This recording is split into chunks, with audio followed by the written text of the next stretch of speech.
الحمدللہ رب العالمین وصلی اللہ علی محمد وآلہ الطاہرین ولعنۃ اللہ علی اعدائہم اجمعین الی قیام یوم الدین وقال سبحانہ وتعالی یا ایھا الذین آمنوا کتب علیکم الصیام کما کتب علی الذین من قبلکم لعلکم تتقون۔ موضوع گفتگو روزے کی شرائط کمال، یعنی وہ امور کہ جن کی وجہ سے روزہ اور زیادہ بلند مقام پر فائز ہوگا اور اس کا زیادہ سے زیادہ ہمیں ثواب ملے گا۔ ان میں سے سب سے اہم چیز ہے اللہ سبحانہ و تعالیٰ کی معرفت، کہ جتنی ہم زیادہ معرفت حاصل کریں اتنا زیادہ ہمیں روزے کا ثواب ملے گا۔ اور اسی طریقے سے خود احکام خداوند تبارک و تعالیٰ کی معرفت، اور خصوصاً روزے کی معرفت کہ روزہ کیا ہے اور کیا اس کے فوائد ہیں، دنیاوی اعتبار سے اور اخروی اعتبار سے، جسمانی اعتبار سے بھی اور روحانی اعتبار سے بھی۔ البتہ روزے کا اصل ہدف کہ جس کی جانب اللہ سبحانہ و تعالیٰ نے توجہ دلائی وہ ہے لعلکم تتقون، کہ تم شاید تقوی اختیار کرو۔ تو اصل چیز کہ جو روزے میں مد نظر رکھی گئی وہ ہمارا تقوی ہے، کہ ہم پاک و پاکیزہ ہوں، ہمارے قلوب پاک اور پاکیزہ ہوں۔ اسی طریقے سے شرائط کمال میں سے ایک شرط اور مستحب امور میں سے ایک مستحب امر وہ ہے کثرت سے تلاوت قرآن مجید، اور خود تلاوت ایک جانب اور تفکر اور تدبر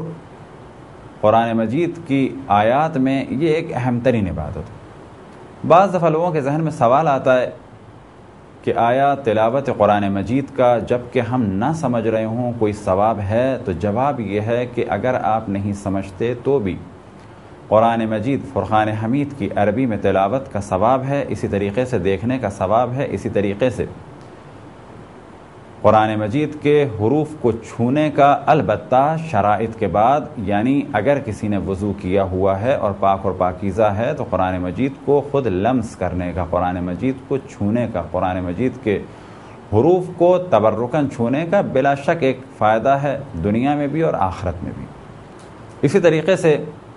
شرائط کمال میں سے ایک شرط اور بہتر امور میں سے ایک امر وہ یہ کہ انسان روزے میں مشقت برداشت کرے، یعنی اگر کوئی شخص سو کے روزہ گزار سکتا ہے تو اس سے کہا جائے گا کہ سونا جائز ہے، لیکن بہتر یہ ہے کہ اپنی زندگی جو روٹین کے مطابق ہے اسے گزارو اور مشکل برداشت کرو۔ گو کہ اگر مشکل برداشت نہیں کرو گے تو بھی تمہارا روزہ صحیح ہے، لیکن اگر تم مشکل برداشت کرو گے تو اس روزے کا زیادہ تمہیں ثواب ملے گا۔ اسی طریقے سے ہر مکروہ عمل سے بچا جائے، یہ بھی شرائط کمال میں سے ایک شرط ہے، اور مستحب امور کو انجام دیا جائے۔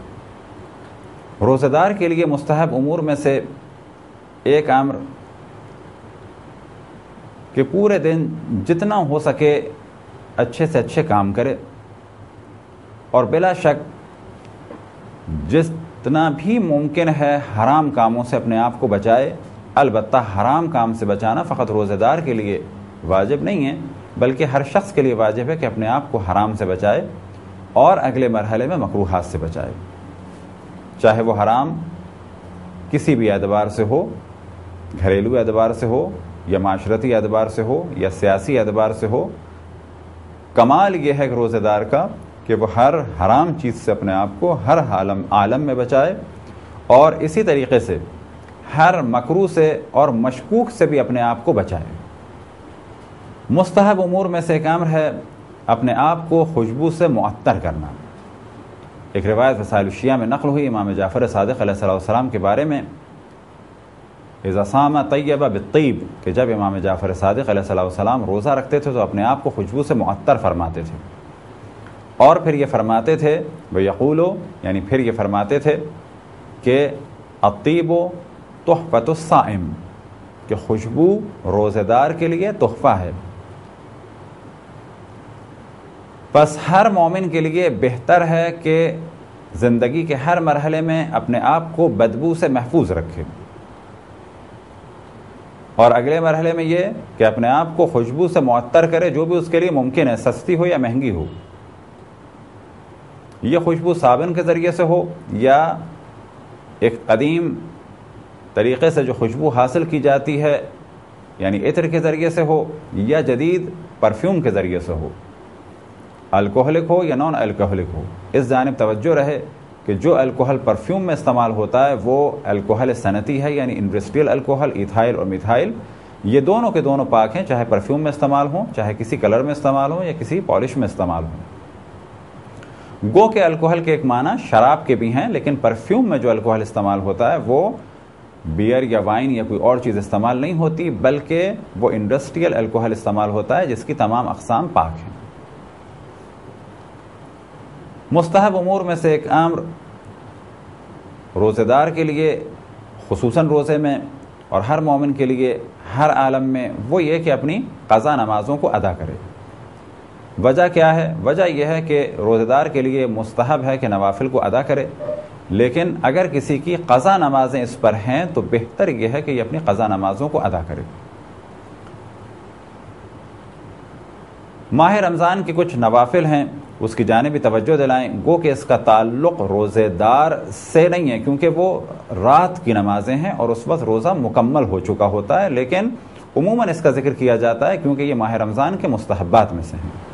ان نوافل کو ادا کرنے کی جو ترتیب ہے وہ اس طرح سے ہے کہ پہلے مرحلے میں بتاتے چلیں کہ ماہ رمضان کی راتوں میں 1000 رکعت نماز بجا لانا مستحب ہے، یعنی پورے ماہ رمضان میں 1000 رکعت. اور ترتیب اس طرح سے ہوگی کہ پہلے 10 دنوں میں اور دوسرے 10 دنوں میں ہر رات کو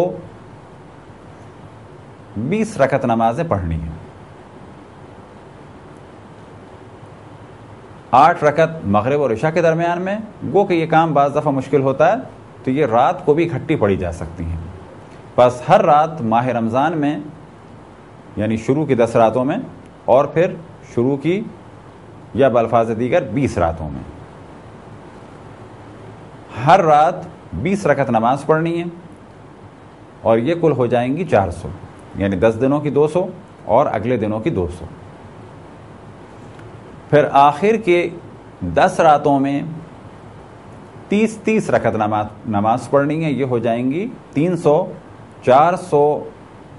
اور 300 ہو گئیں 700. ان نمازوں کے علاوہ شب قدر میں مزید نمازیں پڑھی جائیں گی، لہذا 19، 21 اور 23 میں 100 رکعت نماز پڑھنا مستحب ہے. یہ 3 شب قدر کی نمازیں ان کی تعداد ہو جائے گی 300، 700 اور 300 1000. البتہ ان نوافل کی بجائے اگر کسی پر قضا نماز ہے تو بہتر یہ ہے کہ وہ اپنی قضا نمازوں کو ادا کرے. اسے نوافل کا بھی ثواب ملے گا کیونکہ اس کی خواہش تھی نوافل کی، لیکن کیونکہ اس پہ قضا نمازیں تھیں وہ جب ادا ہو جائیں گی تو ان قضا نمازوں کا جو اس پر عذاب تھا یا قضا نمازوں کے بارے میں جو اس سے قبر میں سوال ہوتا اس سے بھی وہ محفوظ ہو جائے گا. مستحبات میں سے ایک مستحب یہ کہ سحری سے کچھ دیر پہلے کھانے پینے کو ترک کر دیا جائے، اور اسی عمل کو فقہ میں اور اتفاق سے اس وقت بھی بعض عرب ممالک میں کہا جاتا ہے امساک، یعنی کھانا پینا سحری سے کچھ دیر پہلے ترک کر دیا جائے. البتہ اس کے ترک کرنے کی وجہ یہ ہے تاکہ یقین ہو جائے کہ ہم نے کھانا پینا چھوڑ دیا تھا اس وقت سے پہلے کہ جس وقت چھوڑ دینا لازم تھا. لہٰذا بعض دفعہ ٹائم ٹیبل میں غلطیاں ہوتی ہیں، بعض دفعہ خود ٹائم میں غلطیاں ہوتی ہیں، اور اسی چیز کو مد نظر رکھتے ہوئے ہمارے یہاں بہتر ہے کہ سحری کھانے کو ترک کر دیا جائے سحری کے آخری وقت سے کچھ دیر پہلے. البتہ اس کی مقدار 2 منٹ ہو یا 4 منٹ ہو یا 10 منٹ ہو یا 15 منٹ ہو، یہ آپ کا اختیار ہے. فقط اتنا کہنا صادق آنا چاہیے کہ ہم نے کھانے پینے کو چھوڑ دیا آخری وقت سے کچھ دیر پہلے. اسی طریقے سے افطار کرنا مستحب ہے کہ مغرب کے کچھ دیر کے بعد افطار کیا جائے. یہ بھی اس لیے تاکہ یقین ہو جائے کہ ہم نے اس وقت تک روزہ رکھا جب تک کہ روزہ رکھنا واجب تھا. اب اب کتنی دیر کے بعد کیا جائے؟ تو پہلا موضوع تو یہ کہ ہمارے ہاں اول غروب افطار کا وقت نہیں ہے، بلکہ اس کے کچھ دیر کے بعد ہے کہ جب سیاہی پھیلنے لگے، یا بالفاظ دیگر کہ جب کہا جا سکے کہ رات کی ابتدا ہے، کیونکہ اللہ سبحانہ و تعالیٰ کا ارشاد ہے ثم اتموا الصیام الی اللیل، اور اپنے روزوں کو مکمل کرو رات تک۔ رات عام طور پر مغرب کو نہیں کہا جاتا، مغرب کے کچھ دیر کے بعد، اور یہ کچھ دیر کے بعد تقریباً یہی 8 سے 10 منٹ کے بعد۔ البتہ بہتر ہے کہ اس کے بھی کچھ دیر کے بعد افطار کی جائے تاکہ یقین ہو جائے کہ وہ مرحلہ آ گیا کہ جب روزہ مکمل ہو جاتا ہے۔ اسی طرح سے مستحب ہے کہ افطار کیا جائے مغرب اور عشاء کی نماز کے بعد، البتہ یہ ثواب اور استحباب اس صورت میں ہے کہ جب رغبت ہو نماز کی جانب۔ فرض کریں کہ ایک شخص خضوع و خشوع کے ساتھ نماز مغرب اور عشاء پڑھ سکتا ہے تو بہتر ہے کہ مغرب اور عشاء کے بعد افطار کرے۔ ایک شخص میں فقط اتنی طاقت ہے کہ وہ نماز مغرب پڑھ سکتا ہے خضوع و خشوع کے ساتھ تو بہتر ہے کہ نماز مغرب کے بعد افطار کرے۔ ایک شخص ایسا ہے کہ جسے پیاس کا اتنا زیادہ غلبہ ہے اور وہ جانتا ہے کہ اگر میں نماز شروع کروں گا تو میری زیادہ توجہ کھانے پینے کی جانب ہوگی، تو اس کے لیے بہتر ہے کہ یہ پہلے ہی کھا لے۔ لہذا خود ہم بھی بعض دفعہ فوراً وقت ہوتے ہی یا زیادہ سے زیادہ 1-2 منٹ انتظار کیا اور نماز سے پہلے افطار کر لیتے ہیں۔ کبھی بھی اس کا خیال نہیں کرتے کہ بعض دفعہ کوئی یہ کہے کہ جی مولانا پہلے افطار کر رہے ہیں، کیونکہ ہمیں خیال کرنا ہے فقط اللہ سبحانہ و تعالیٰ کا۔ اب اگر ہم ایسی نماز پڑھیں کہ جس میں خضوع و خشوع نہ ہو تو بہتر ہے کہ پہلے تھوڑا سا کچھ کھا لیں اور پی لیں۔ بس بہتر ہے کہ مغرب اور عشاء کی نماز کے بعد، البتہ کب کہ جب مغرب اور عشاء میں خضوع و خشوع باقی رہے۔ اب اگر کسی کو بھوک کا غلبہ ہے تو بہتر ہے کہ وہ پہلے کھا لے اور پی لے، لیکن ساتھ ہی بہتر ہے کہ نماز کو وقت فضیلت میں انجام دے۔ یہ کس طریقے سے ممکن ہے کہ ہم کھا بھی لیں اور پی بھی لیں، افطار بھی کر لیں اور نماز بھی وقت فضیلت میں ہو جائے؟ تو جواب یہ ہے کہ فرض کریں بہت زیادہ پیاس لگ رہی ہے، بہت زیادہ بھوک لگ رہی ہے، ایک کھجور کھایا، تھوڑا سا شربت پیا، تھوڑی سی چیز کھا لی اور اس کے بعد اپنی نماز کو وقت فضیلت میں انجام دے دیا،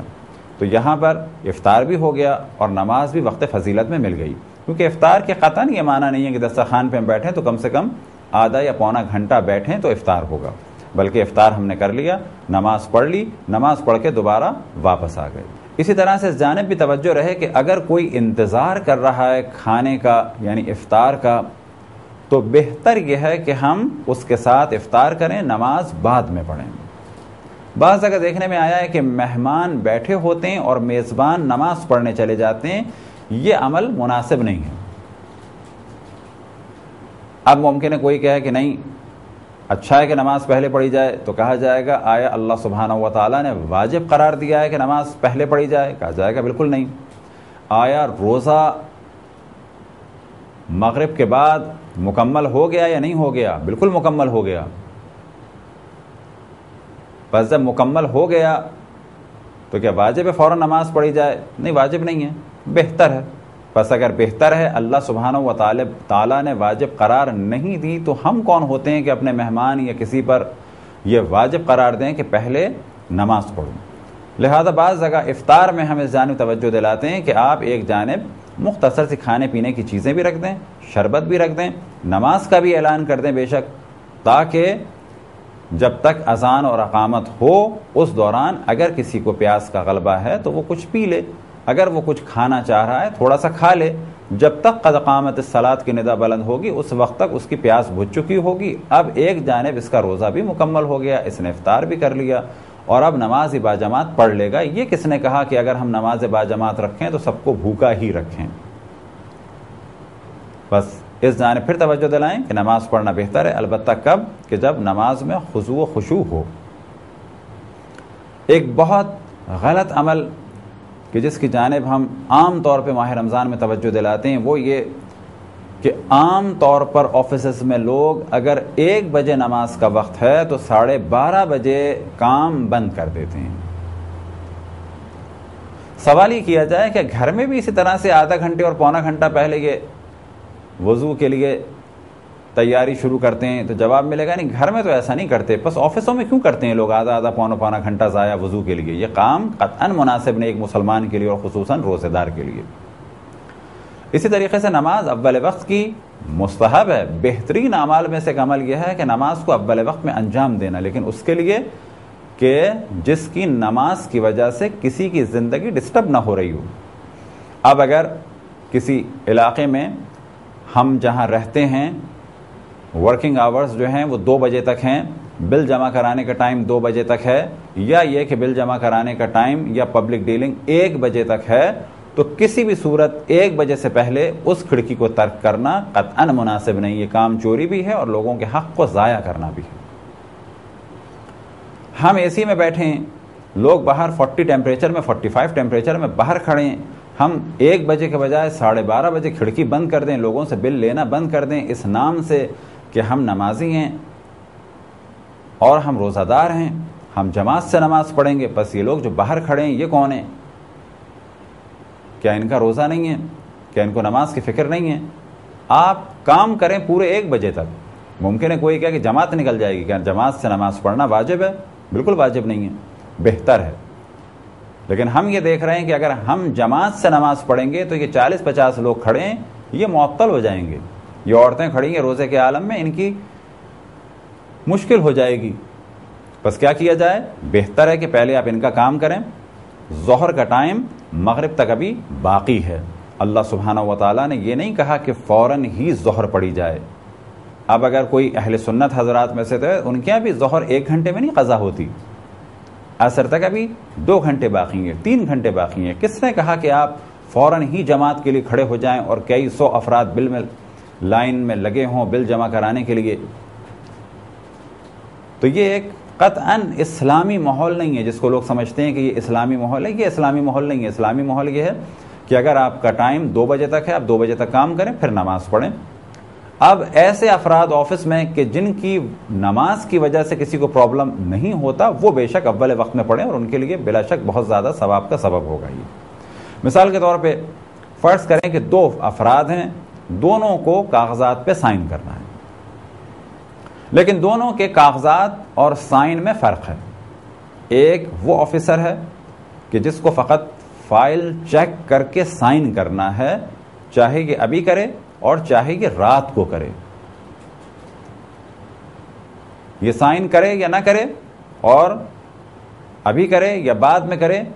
کسی کی لائف اس فائل کے لیٹ ہونے سے ڈسٹرب نہیں ہوتی، تو یہ تو بلا شک اول وقت میں نماز پڑھے، اس کو بہت ثواب ملے گا۔ لیکن ایسا شخص کہ جو یہ جانتا ہے کہ میں اگر اس وقت سائن نہ کروں، اس وقت اگر نماز میں چلا جاؤں تو یہ جو فرد سامنے کھڑا ہے یہ میری وجہ سے آدھا پونا گھنٹہ بالکل قید ہو جائے گا، تو کہا جائے گا آپ اس کے کام کو انجام دیں، آپ کو اس کا کام کرنے کے یہاں پیسے ملتے ہیں۔ جواب میں یہ یہی بات کہے گا جو عام طور پہ لوگ کہتے ہیں نماز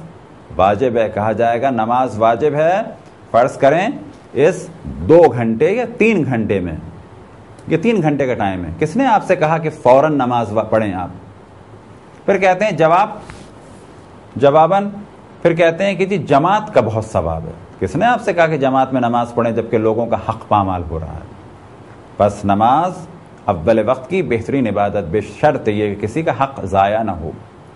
نماز جماعت سے بہترین عبادت، بے شرط یہ کہ کسی کا حق ضائع نہ ہو۔ روزہ دار کے لیے مستحب ہے کہ وہ مسواک کرے، یعنی اپنے دانتوں کو صاف کرے۔ اب پھر اس جانب ہم توجہ دلائیں، اور پہلے بھی توجہ دلائی کہ سواک یا مسواک کے معنی نیم کی لکڑی یا کوئی خاص لکڑی مراد نہیں ہے، بلکہ ہر وہ چیز کہ جس سے دانتوں کو صاف کیا جائے، چاہے وہ انگلی کے ذریعے سے ہو اور چاہے انگلی پہ ایک باریک کپڑا لپیٹ کے دانتوں کو صاف کیا جائے، جیسا کہ سابقہ ایام میں کیا جاتا تھا اور کتب فقہ میں اس چیز کا ذکر ہے، یا جو ہمارے معاشرے میں سابقہ ایام میں مشہور تھا کہ مختلف قسم کے منجن بنائے جاتے تھے مختلف جڑی بوٹیوں سے، وہ بھی مسواک ہے۔ اسی طریقے سے کوئلے کے ذریعے سے اگر منجن بنایا جائے وہ بھی مسواک میں آتا ہے۔ تو مسواک کرنا روزہ دار کے لیے مستحب ہے، بعض دفعہ لوگ تصور کرتے ہیں کہ شاید مسواک کرنا مکروہ ہے، ایسا تصور بالکل غلط ہے۔ ہاں، منہ کو ٹھنڈا کرنے کے لیے کلی کرنا مکروہ عمل ہے، اس کی جانب ہم نے پہلے بھی توجہ دلائی، لیکن اگر کوئی محسوس کر رہا ہے کہ میرے منہ سے بدبو آ رہی ہے تو اس کے لیے مسواک کرنا کسی بھی طریقے سے مستحب ہے، اور ساتھ ہی یہ کہ 3 دفعہ تھوک دے۔ فرض کر لیں ہم نے مسواک کر لی، منہ اپنا صاف کر لیا، اب ہمارے منہ میں صاف پانی کے علاوہ کچھ بھی نہیں ہے، تو بہتر ہے کہ 3 دفعہ پہلے اسے تھوکیں اور اس کے بعد سانس لیں، یا اس کے بعد جو لعاب دہن ہے اس طریقے سے اس کو پھر اگر نکلیں تو کوئی حرج نہیں ہے، لیکن بہت زیادہ تاکید ہے کہ 3 دفعہ تھوک دیا جائے تاکہ یقین ہو جائے کہ پانی حلق کے نیچے تک نہیں پہنچا۔ یہ تصور کہ روزے دار کے منہ سے بدبو اگر آئے تو یہ بہتر عمل ہے، نہیں، قطعاً بہتر عمل نہیں ہے۔ ہاں، روایت میں اس جانب توجہ دلائیے کہ روزے دار کے منہ کی بدبو ملائکہ کے لیے خوشبو کے طور پر ہے۔ یہاں پر اس روایت میں کہیں بھی یہ نہیں ہے کہ اب ہم اپنے منہ سے زبردستی جو ہے بدبو کو خارج کریں، بلکہ روایت میں کیا ہے کہ روزے دار بعض دفعہ ایسی حالت میں ہوتا ہے بھوک اور پیاس کی وجہ سے کہ اگر مسواک بھی کر لے تو بھی کچھ دیر کے بعد ایک بو آتی ہے۔ یہ بو کیونکہ اللہ سبحانہ و تعالیٰ کے لیے اس وقت یہ بھوک اور پیاس کو اور شدت کو برداشت کر رہا ہے، تو یہ بو ملائکہ کے لیے خوشبو ہے، لیکن اس روایت میں قطعاً بدبو کی تعریف نہیں ہوئی ہے کہ ہم جان بوجھ کے بدبو دار رہیں، بلکہ بہتر ہے کہ ہم مسواک کریں، جس طرح سے عام ایام میں نماز سے پہلے مسواک مستحب ہے، چاہے وہ انگلی کے ذریعے، چاہے وہ لکڑی کے ذریعے، چاہے برش کے ذریعے سے، وہ روزے دار کے لیے وہ مستحب ہے، بس شرط یہ ہے کہ وہ پانی اندر نہ جانے دے، جان بوجھ کے پانی اندر نہ لے جائے۔ اسی طریقے سے جب وہ پانی یا سانس لینا چاہے اور اسے معلوم ہے کچھ لعاب دہن اندر جائے گا، 3 دفعہ تھوک دے۔ یہ چند مختصر سے مستحبات بیان ہوئے، البتہ سب سے اہم چیز کہ جس کی جانب آخر میں توجہ دلائیں وہ یہ کہ اپنی آنکھوں کو بھی محفوظ رکھیں، اپنے ہاتھوں کو بھی محفوظ رکھیں، اپنی زبان کو بھی محفوظ رکھیں۔ یہ کیفیت نہ ہو کہ روزے سے ہیں رشوت لے رہے ہیں، یہ کیفیت نہ ہو کہ روزے سے ہے کسی کو کھڑا کیا ہوا ہے، یہ کیفیت نہ ہو کہ ہم روزے سے ہیں ایک بہت بڑی لائن کھڑی ہے اس کے کام کو ہم نہیں کر رہے، یہ کیفیت نہ ہو کہ لوگوں کے کام کو ڈیلے کریں، یہ کیفیت نہ ہو کہ ہم آرام کریں اور کسی کو زحمت میں ڈالیں۔ بعض دفعہ گھروں میں یہ دیکھنے میں آتا ہے کہ ہم روزے سے ہیں اور دروازے پہ وہ شخص آیا ہے کہ جس کے ہم مقروض ہیں، فرض کریں کہ دودھ والا آیا ہے، وہ دھوپ میں روزے کے عالم میں کھڑا ہے، اور جو شخص اے سی میں سو رہا ہے اس کے لیے فقط اتنا ہی مشکل ہو جاتا ہے کہ اٹھے اور اپنی جیب سے پیسے نکال کے اسے دے، لہذا وہ کہلوا دیتا ہے کہ بعد میں آنا۔ تو بہت بہتر عمل یہ ہے کہ انسان حقدار کو اس کا حق جلد از جلد دے، جس شخص کی بھی مشکل کو حل کیا جا سکے اتنا بہتر ہے روزے کے عالم میں۔ اسی طرح سے خواتین کی توجہ دلائیں اس عالم میں کہ کام عدل اور انصاف کے ساتھ تقسیم کریں، کسی کے اوپر بوجھ نہ ڈالیں۔ گھر میں اگر کسی کے بہو ہے تو یہ کیفیت نہ ہو کہ ہماری بیٹیاں راتوں کو تلاوت کریں، ہماری بیٹیاں اس کے بعد اسکول چلی جائیں، یا ہماری بیٹیاں کالج اور یونیورسٹی چلی جائیں، صبح کا ناشتہ بہو بنائے، بعد میں وہ اپنے بچوں کو دیکھے، پھر ہماری بیٹیاں یونیورسٹی سے واپس آئیں تو وہ سو جائیں، پھر بہویں ہماری افطار بنائیں، پھر ہماری بیٹیاں قرآن کی تلاوت میں مصروف ہو جائیں اور بہویں اس کے بعد برتن دھوئیں۔ اگر ایسا کسی گھر میں سسٹم ہے تو اس سے بھی پرہیز کریں، کیونکہ کسی قسم کا بھی کسی پر بوجھ ڈالنا اور کسی بھی صورت میں کسی پر بھی ظلم، چاہے وہ بیٹی پر ہو اور چاہے وہ بہو پر ہو، نہ اسلام یہ پسند کرتا ہے کہ بیٹی پر بوجھ ڈالا جائے بلا وجہ، اور نہ اسلام یہ پسند کرتا ہے کہ بہو پر ڈالا جائے، اور نہ اسلام یہ پسند کرتا ہے کسی اور پر بوجھ ڈالا جائے۔ اسی طریقے سے مردوں کو توجہ دینی چاہیے کہ اگر بیویاں یا بہنیں کام کر رہی ہیں تو یہ ان کے لیے فضیلت نہیں ہے کہ ان پر آپ بوجھ ڈال دیں اور خود ایک جانب بیٹھ جائیں ٹی وی دیکھنے کے لیے یا تلاوت قرآن سننے کے لیے یا تلاوت قرآن میں مصروف ہو جائیں۔ تلاوت قرآن بہترین عمل ہے، لیکن اگر آپ یہ محسوس کر رہے ہیں کہ ماں یا بہن یا بیوی یا بیٹی کسی پر بھی بوجھ ہے تو زیادہ بہتر عمل یہ ہے کہ اس بوجھ کو ختم کریں اور جتنا ہاتھ بٹا سکیں ہاتھ بٹائیں، اس کے بعد نوافل میں اور تلاوت میں مصروف ہوں۔ ماہ رمضان میں کئی جگہ خواتین کے دروس میں ہم نے جانب توجہ دلائی کہ آپ جب دروس میں آئیں تو اس جانب توجہ رکھیں کہ یہ کیفیت نہ ہو کہ صبح کالج یا اسکول چلی گئیں، دوپہر کو اس کے بعد یہاں ہمارے درس میں آ گئیں، اب یہاں سے اب افطار پر پہنچیں تو آپ کے لیے دسترخوان لگا ہوا ہو۔ اگر یہ کیفیت ہے کہ آپ دین کے نام سے اس طرح سے درس میں آئیں اور اس کے بعد دوسروں پر بوجھ بنیں تو یہ مناسب نہیں، بلکہ بہتر یہ ہے کہ دین کا علم ماہ رمضان میں بھی حاصل کریں، لیکن یا سحری یا افطاری کے بعد یا گھر کا کوئی اور کام اپنے ذمے لیں تاکہ دوسرے روزے داروں کی مشکل کو کم کریں۔ یہ کمال نہیں ہے، یہ دین نہیں ہے کہ خود درس و دروس میں شرکت کریں اور دوسروں پر مشکل ڈال دیں اور اپنا کام بھی دوسروں کے سپرد کر دیں۔ خداوند تبارک و تعالیٰ سے دعا ہے کہ بحق محمد و آل محمد ہمیں صحیح معنی میں روزے رکھنے اور اس سے بہرہ مند ہونے اور اپنی معرفت اور اپنے حبیب کی معرفت اور حبیب کے اوصیاء اہل بیت علیہم الصلاۃ والسلام ائمہ اثنا عشر کی معرفت، خصوصاً امام زمان علیہ الصلاۃ والسلام کی معرفت اور اطاعت کی توفیق عطا فرمائے۔ وصلی اللہ علی محمد و آلہ الطاہرین۔